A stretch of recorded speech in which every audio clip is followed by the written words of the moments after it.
Biennial game release plan for fiscal years 2010 and 2011. Mike Cox, you can see here.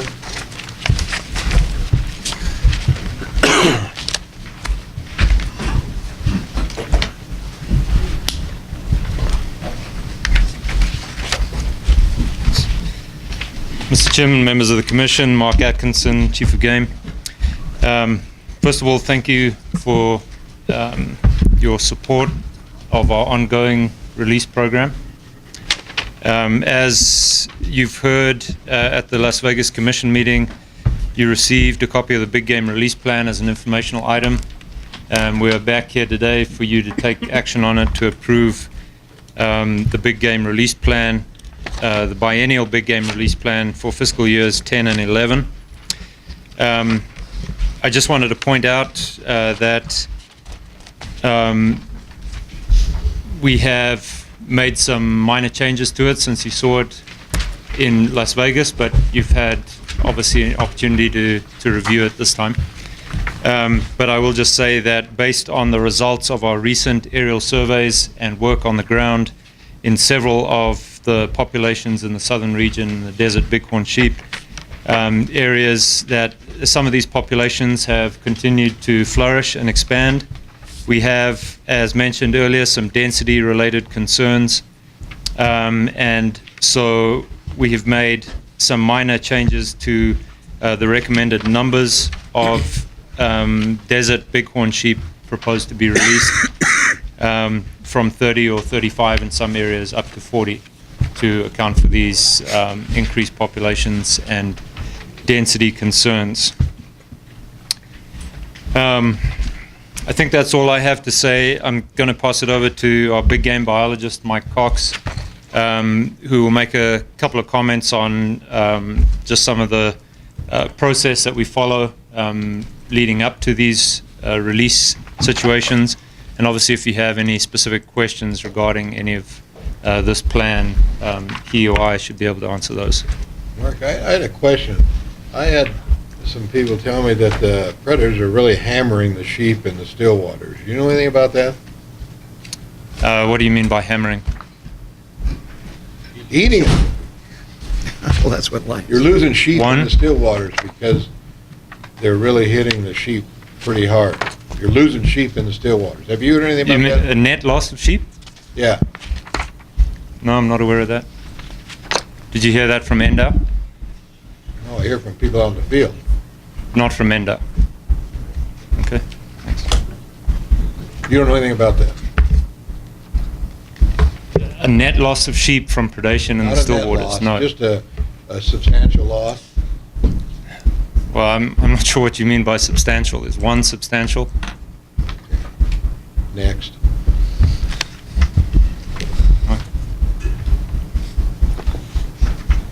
Go ahead, Mike.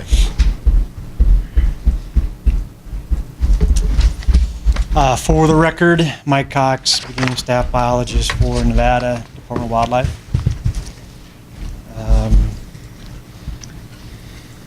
I guess I'm open to whatever you want to learn more about on the release plan. Obviously, some things have changed since this plan was written regarding policy 22, so. We had some, you wrote in Las Vegas about there's a predator problem one end of the Del Mars.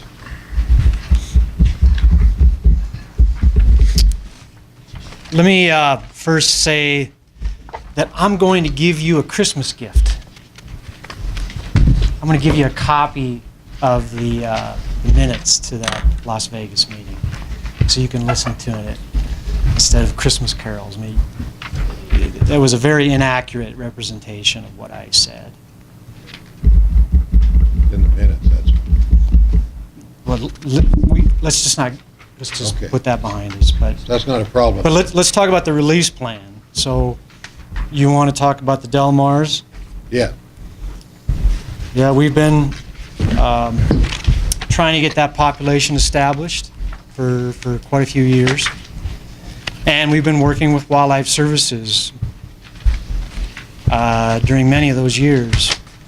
and having them help us get that population restored. And we still have an ongoing predator management program there. They've got their best person on that herd. I mean, I think people in the audience that know Jim Bueller would say he's one of the best, if not the best, houndsman in the West. And he's been on that.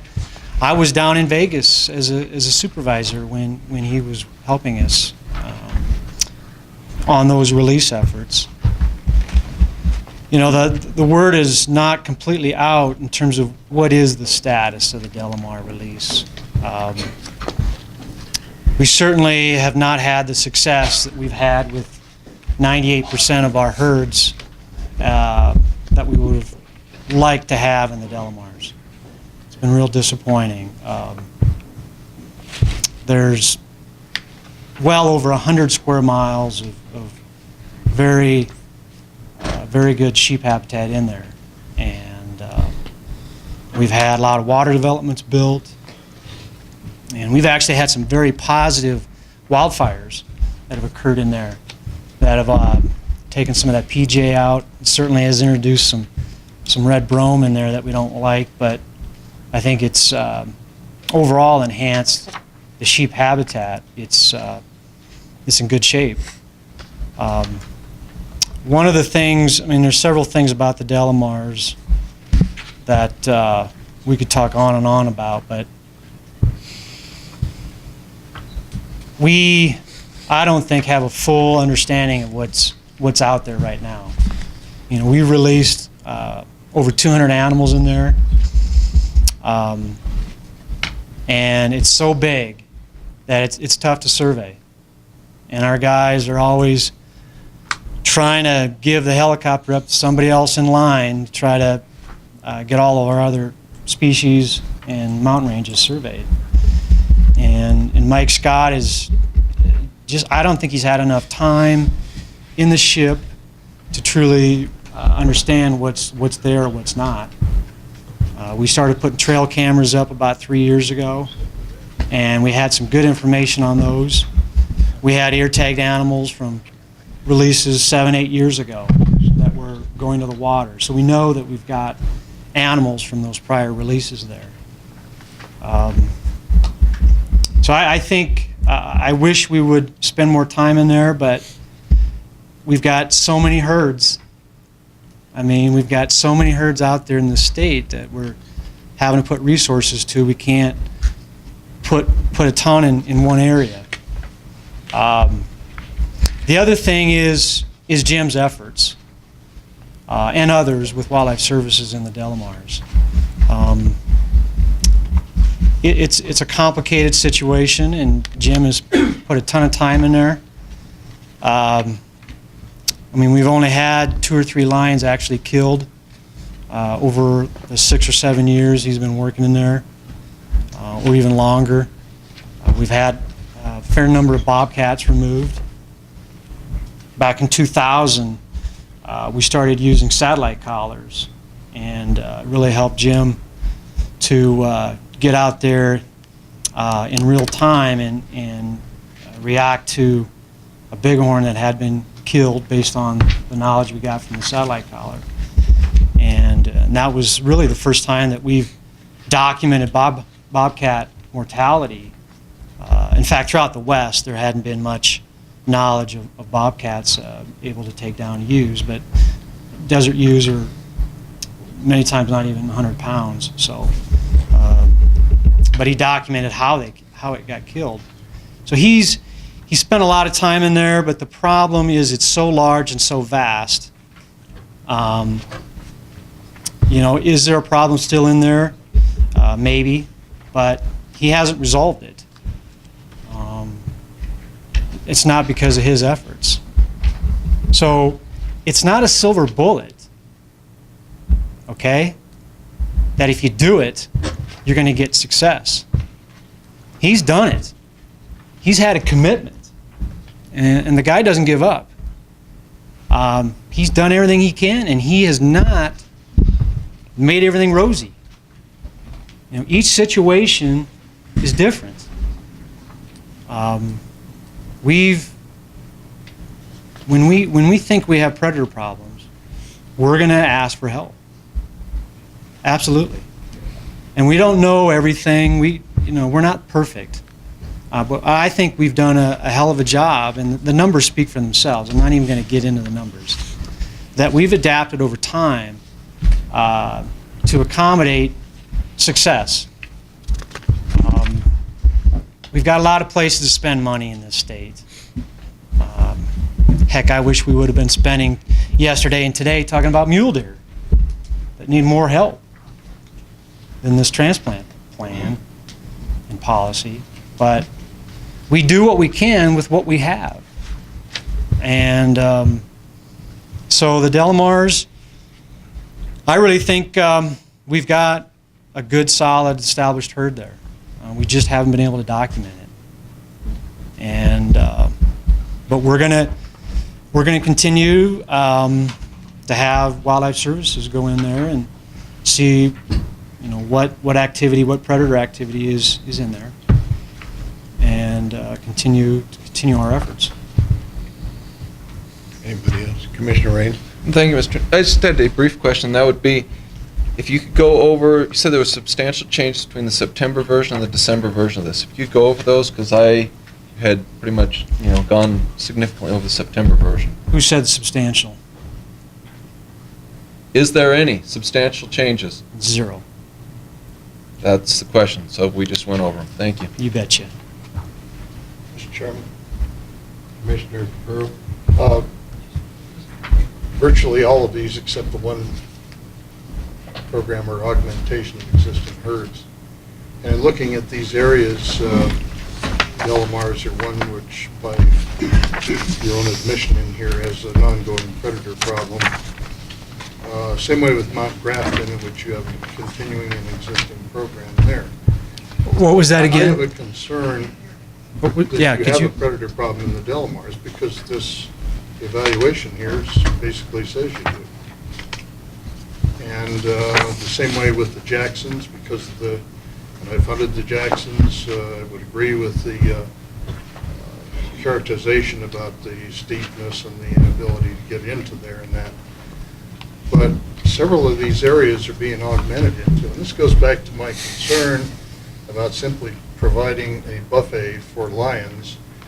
When we know that there is a problem, an ongoing problem in places like the Delamars, Mount Grafton, and the Jackson Mountains. My other area that I know of, you've had a couple of, maybe 3, not sure, augmentations into the Virginias. I have personally seen 3 lions there. That's right on my cousin's ranch. I've personally seen up around at Scotts Pass in a bowl in there 3 lions. On a lion and 2 full-grown cubs. So, to say that there's, if we're doing the best we can, I think that's a situation where we know that there are lions in an area. You've already admitted you have some programs that you're carrying on in at least 3 of the areas that are suggested for augmentation.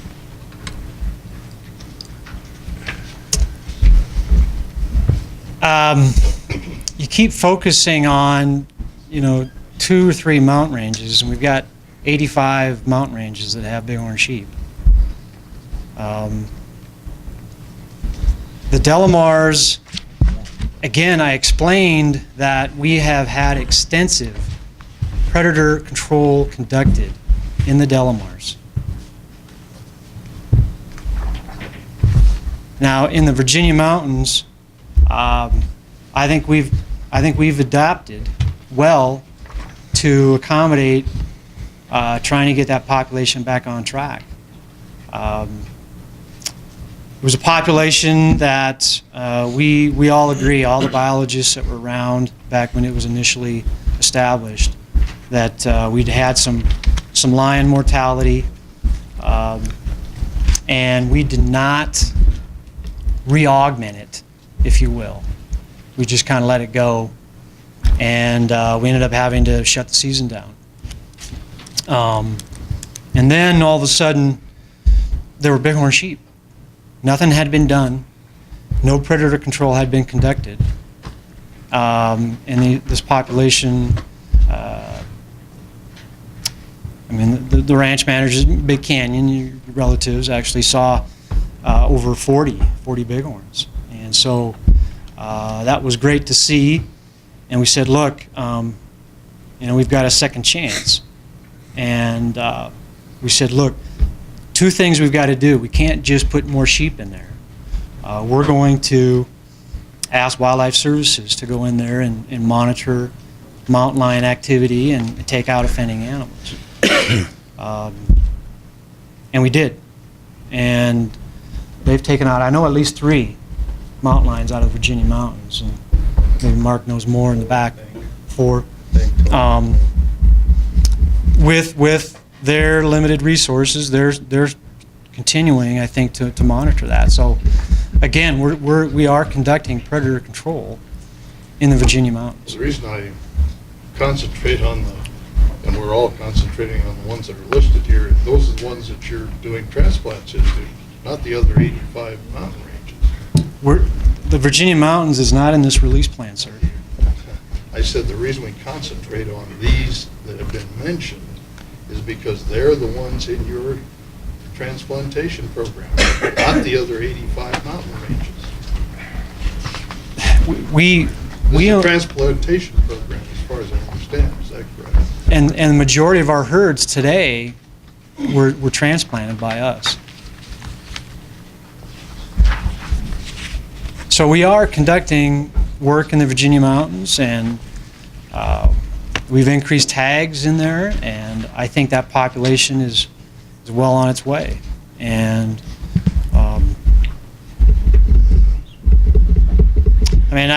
again, there was some discussions brought up about, someone mentioned we do have existing predator management plans for some of our herds. And it's an evaluation that we've done for several years. We know we're limited funds, we know we're limited time, and Kevin Lansford can tell you, Wildlife Services has limitations too.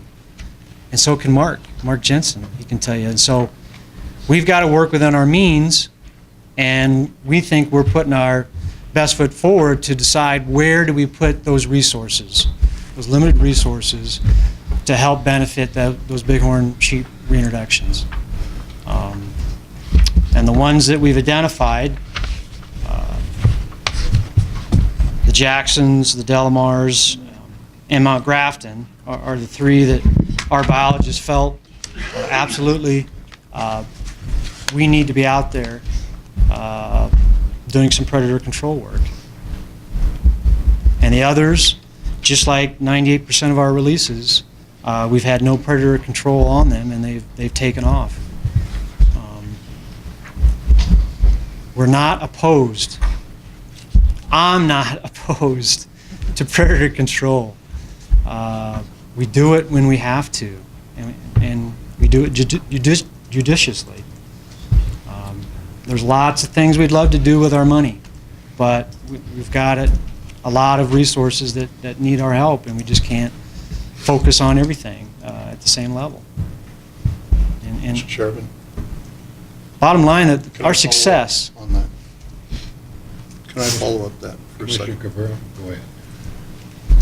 Obviously, if there are no lions or no lion problem in an area, control is rather easy. They simply go in and determine that there's not a problem, and that's enough for the evaluation. But if there are lions, what we're saying in this policy that we just adopted was that there needs to be control actions. And that would apply to whether it's in any of the ranges. We're not specifying that kind of control would take place only in the Virginias or only at Mount Grafton or any place else.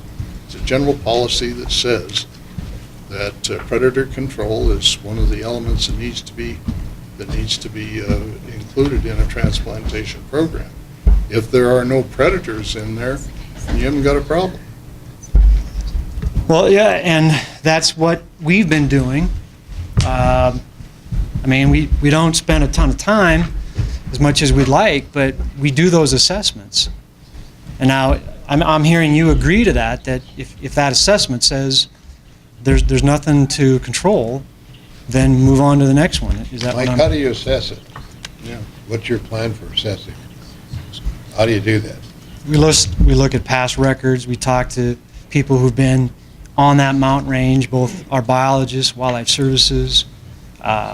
We look at the prey population that currently exists, primarily mule deer. We look at our own harvest, our lion harvest records. And we have occasionally had wildlife services go out and do an assessment on the ground to see, whether there's anything worth spending time in. But they've got limited time. We can't have them out there every time. Mr. Howell? Thank you. When you send wildlife services out to do their assessment, I would assume that their assessment involves snares. They're just looking at tracks. Just looking at Well, they don't tracks. actually put any snares out. They've got, you can look at sign on trees and scrapes and all kinds of different sign, and their guys are good enough. They can figure out transient versus resident, male versus female. We have some public comment on that. Is that okay to go to that for now? Let's Could- have some public. Chairman, could Kevin Lansford talk a little bit about the relationship that we have with Wildlife Services and what we've... Sure. Go I- ahead. For the record, Kevin Lansford, fur bearer and predator biologist.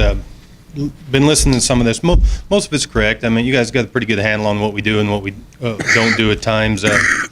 We've been limited. We're limited by what other people can do too. We've asked Wildlife Services to go into the Jacksons before this release that's supposed to happen in January.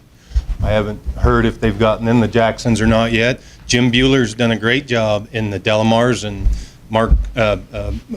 Mike said a couple lions, but actually it's been 6 or 7 lions out of there over the years. 2 years ago, we identified we had a bobcat problem in there.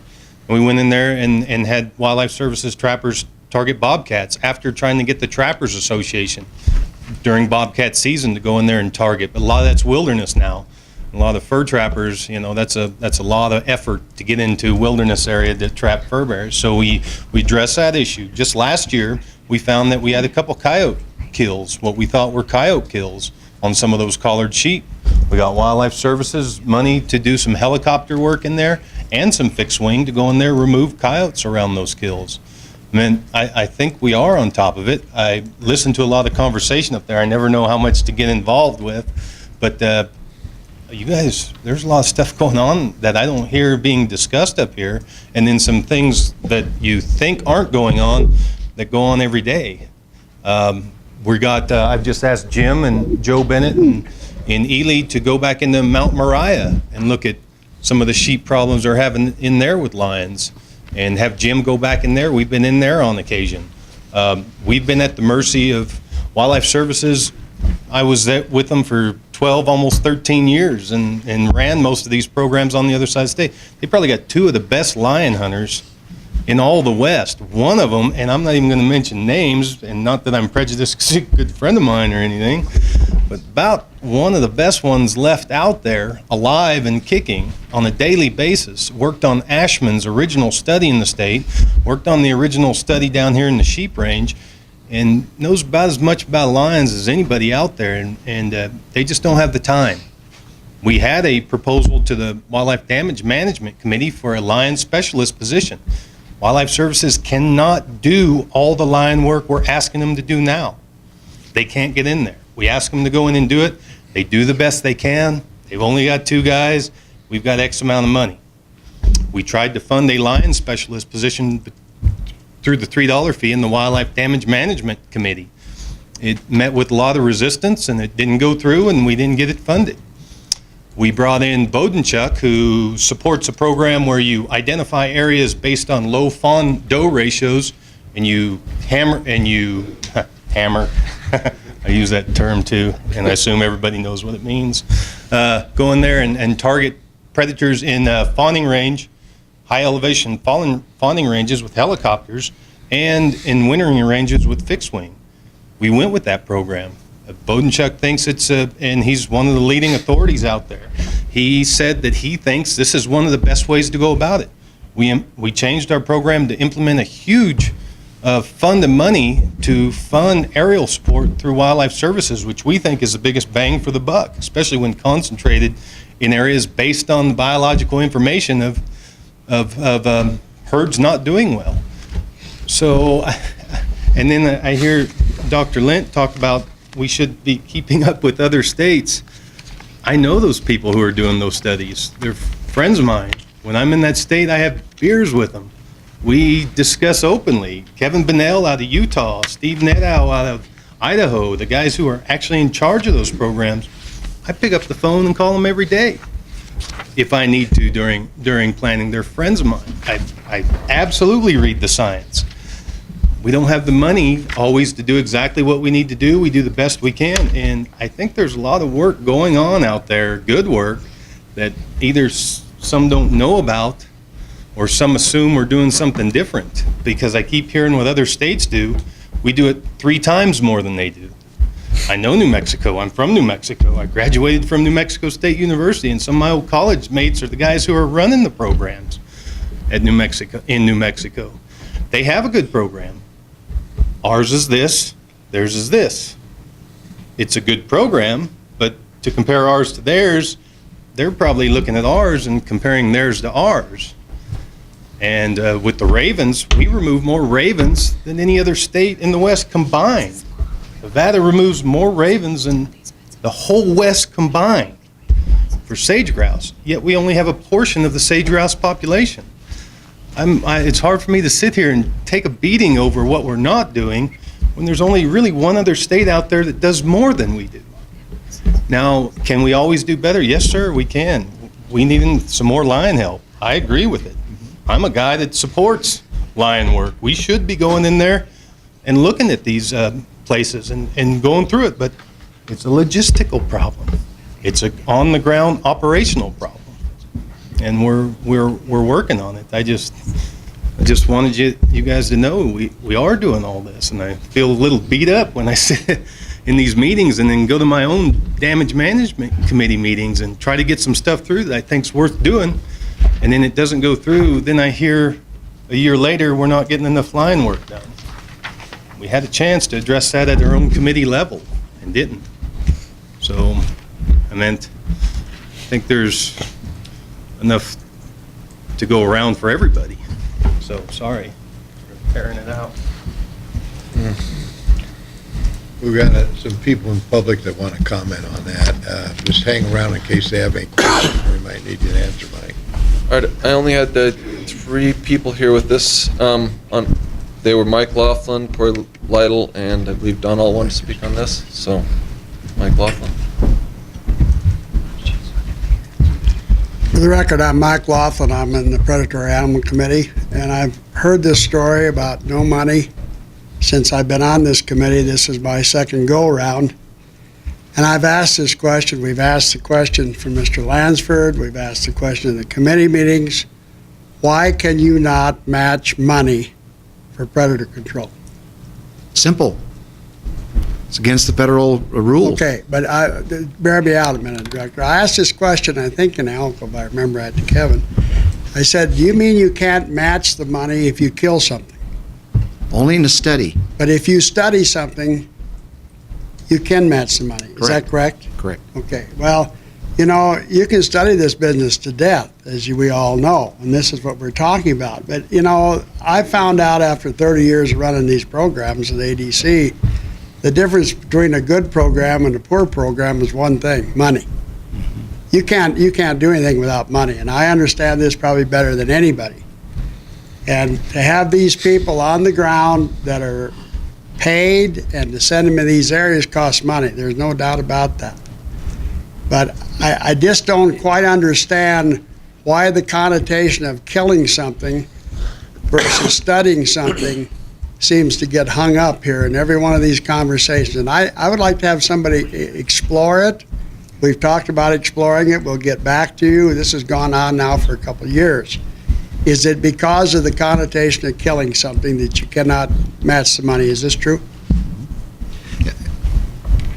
Ken Mayer, for the record, yes, the federal guidelines for Pittman-Robertson dollars is that you can do predator control as part of an overall study, but you can't use those federal dollars for predator control simply for predator control for wildlife. Mm-hmm. And we can provide all that background So information. how about if we go in and study whether the lions are killing the sheep, and then we go in and do the operational work? We could absolutely do that. Well, why don't we do that? We need to formulate a project. We would need to write up a grant proposal. We'd have to cut mustard with the Fish and Wildlife Service and the questions that they may ask, and then we'd implement the program and right along the way. In fact, some of the predator projects we're proposing was to do a study, and in that case we would use the heritage money or the predator money to do it. But it needs to be a bona fide study. Okay, try to but learn I something. think we're really missing the bet here, gentlemen. This money is available. Somebody said there's more money in Pittman-Roberts today than there ever has been due to the sales of ammunition and firearms. And I think somebody needs to take a run at this and see if we can't match 1 for 4. Is that what the match is? 3 to 1. 3 to 1, okay. And- So 3 to 1. And we Questions, so they usually. Yes. I think that, that if we can match federal funds when we go in and study to see if there's predator problem, that's a survey, and that should be matching federal. survey is not a study. Survey is not a study. We're talking about a bona fide study. The one we had a proposal that we made to the Predator Committee, which was not discussed at your subcommittee meeting in any detail whatsoever. That was a proposed study where we'd have wildlife services conducting predator control throughout the mountain range. We would increase our survey work, and we'd actually approach it as a study. So you can kill things along the way, but the bigger picture is not about the killing; it's about the effects of that on deer, elk, or sheep, or whatever you're. Well, looking at. it's a play on part of the words, funding. is basically what you're saying, is Right. that, I understand That was part of killing the is not very popular. I understand that. Thank Oh, you. thank you. Thank you, Chairman. Okay, we're in public comment. We've still got a couple here. We'll have Corey Lytle followed by Don Moldy.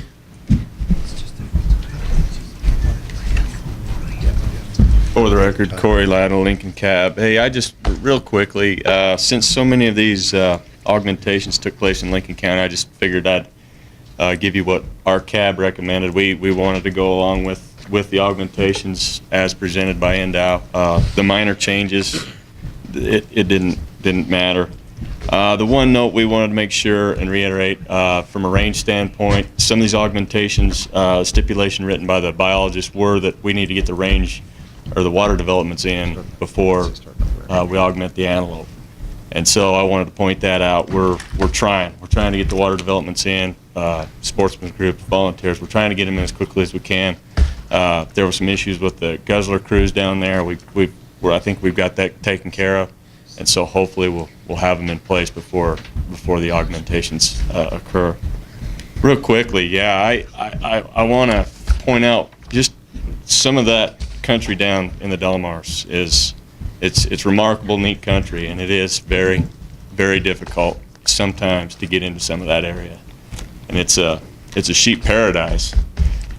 In the same regard, it can be a predator paradise too. So it's, these guys are right on the money. It's tough. It's just another one of those little indirect effects you might get from going out and drawing a circle around 45,000 acres and calling it a wilderness.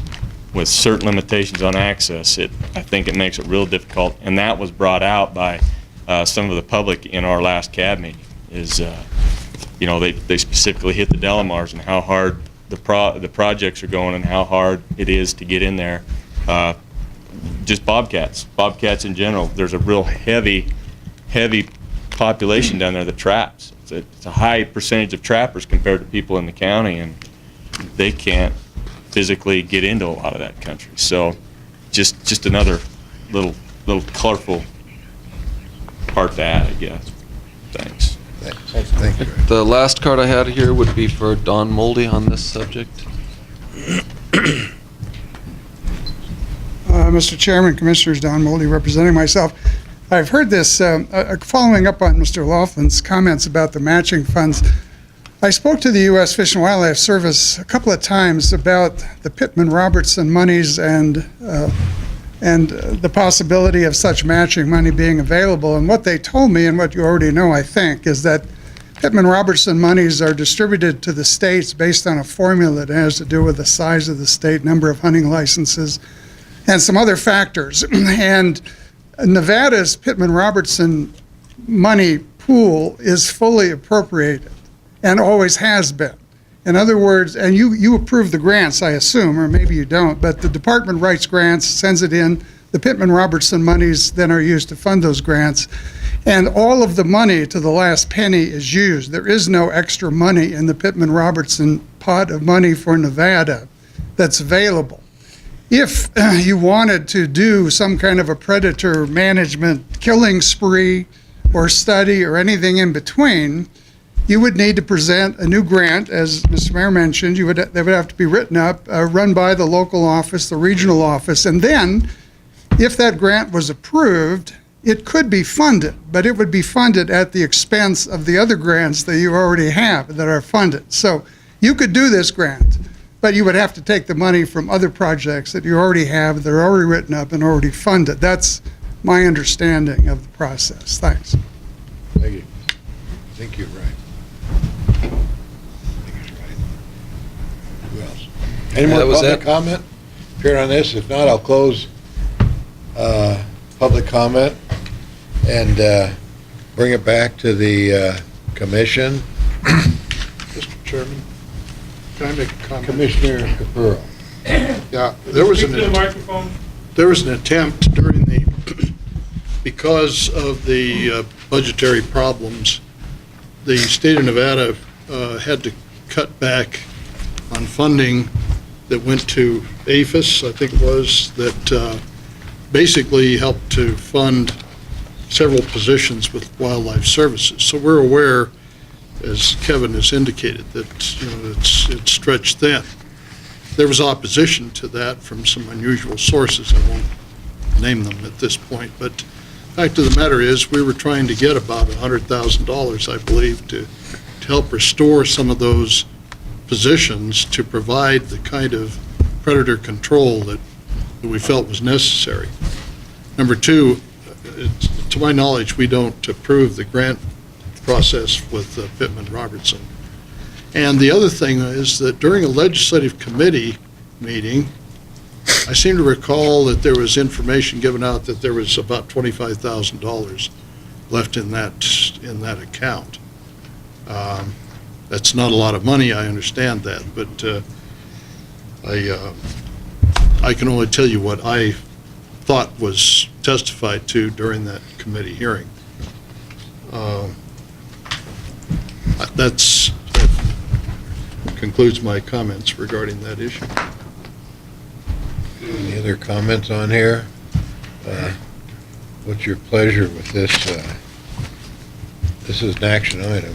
Mr. Chairman, I'll make the motion on it that we pass the big game release plan, and that in each of the proposed big game release site planning and approval summaries, that the wording in the predator evaluation match what we just passed in Section 7 of General Order 22. That it be substituted for the language that's there now. Policy 22. Policy 22, right. Sorry. Can we have a motion? Do we have a second then so we can discuss it? I'll second it. Seconded by Commissioner Rain. Now we can discuss it. Any discussion on the motion? Somebody's got to say something. Commissioner Cabot. So with regard to whether what whether the policy was over the line or not, is that, I guess this question would go to Brian.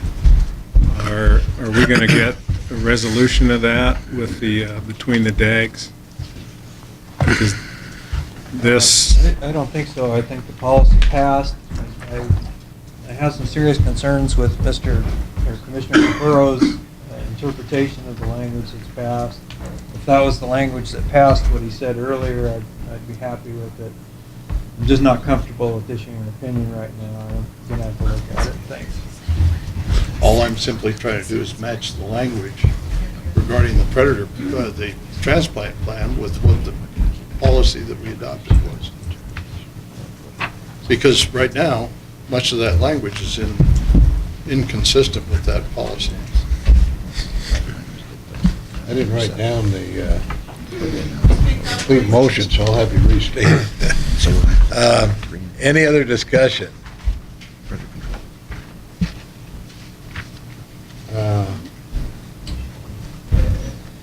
Would you restate the motion on Yes, sir. that then? On each of the proposed big game release site planning and approval summary areas that have been presented in this plan, that under the predatory evaluation provision, that the language that we adopted under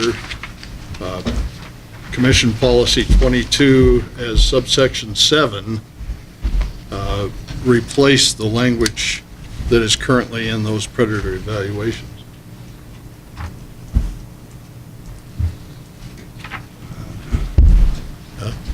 Everybody understand the motion? I do not understand the motion. I apologize. I do not understand the motion. I'm trying to, can we just do an example looking at the very first one for desert bighorn sheep released in area number 40? So that's page 4 of the big game release. Stillwater range? I'm sorry? How about the Stillwater range? Yes. Yes. And Southwest and Short-Tail Canyon. So is the motion that the language under predator evaluations, starting with the sentence, nothing suggests that predator populations are excessive, and then ending with that would limit population growth, is the motion to strike this whole paragraph and then replace it with the language that in section 7 of policy 22? Yes, ma'am. Okay, I asked that we go through them one by one because they're all different, instead of taking it as one full motion. There are, I don't know, 40, 50 plus. So I think that would be better for the record, and I think it would give the department a better understanding of the direction. That's repetitious. Any comments on that? Commissioner Rain. Thank you, Mr. Chairman. I can't envision why we'd need that repetition. I think the motion is very clear. It's in each of these sections. And this is motion second. We've already gone through discussion. I think we're essentially done with that portion of the procedure of protocol.